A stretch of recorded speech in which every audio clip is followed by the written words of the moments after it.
আসসালামু আলাইকুম। আব্বু আছে তো বাসায়?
আজকে এখানে কিছু হালকা বিরিয়ানির মতো আছে, চিকেনের, মনে হয় চিকেন।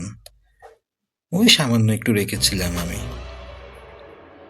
মূলত এটা আমার বাবার ফ্রেন্ডের মতো একজন আছে, ওনার সাথে আমার বাবা মিশে সব সময় থাকে, একসঙ্গে আড্ডা দেয়। উনি আজকে একটু ইফতারি দিয়ে গিয়েছিল, মনে হয় চিকেন বিরিয়ানির মতো। ওটা একটু রেখে দিয়েছিলাম, এটা আর কি সন্ধ্যা রাতে খাবারের মতো খাবো, আর একটু ইফতারি রেখেছিলাম। এটা খেয়ে মোটামুটি সাহারি পর্যন্ত থাকতে হবে।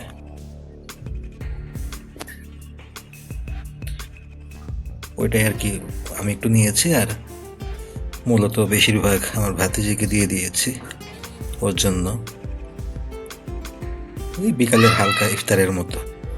এমনিতে মুড়ি টুড়ি সব কিছু খেয়েছি, তারপরে এটা একটু রেখেছিলাম আর কি, যেন রাত্রে খেতে পারি। ওই ছোট মানুষের ওর একটু হবে, আর আমি একটু নিয়েছি, এতটুকুই। নতুন স্টিকার নাকি?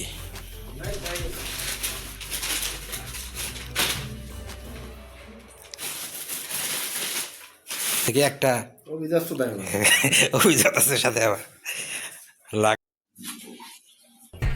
আমার কাজিন আসছে বাসায়, খালাতো ভাই। কি কি নিয়ে আসছে? স্প্রিং রোল, রং পেন্সিল,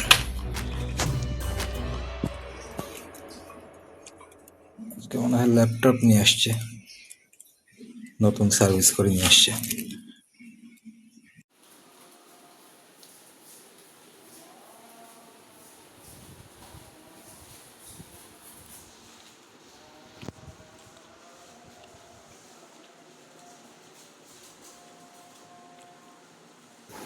আজকে হঠাৎ করে বলছে বাসায় কোনো ইফতারি হবে না, তারপরে তড়িঘড়ি করে আব্বু হঠাৎ করে বাইরে থেকে ইফতারি কিনে নিয়ে আসে।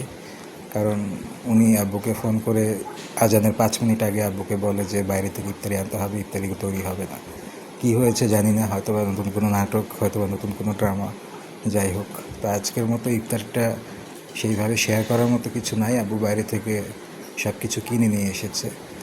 আর আগের পার্টে যেটা ছিল ওটা ছিল গতকালকের ইফতার। আর আমার কাজিন এসেছিল, সে আজকে ইফতার করে যায়নি, সে দুপুরবেলা চলে গিয়েছিল।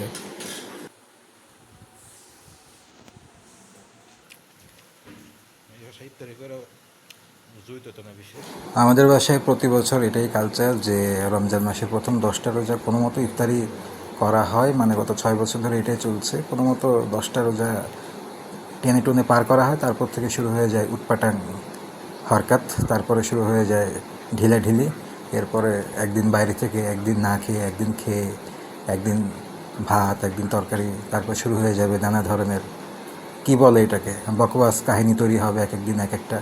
সোজা কথা, লাস্টে গিয়ে আমার বাবার কাছে একটা ফোন যাবে যে বাইরে থেকে ইফতারিটা কিনে নিয়ে আসেন।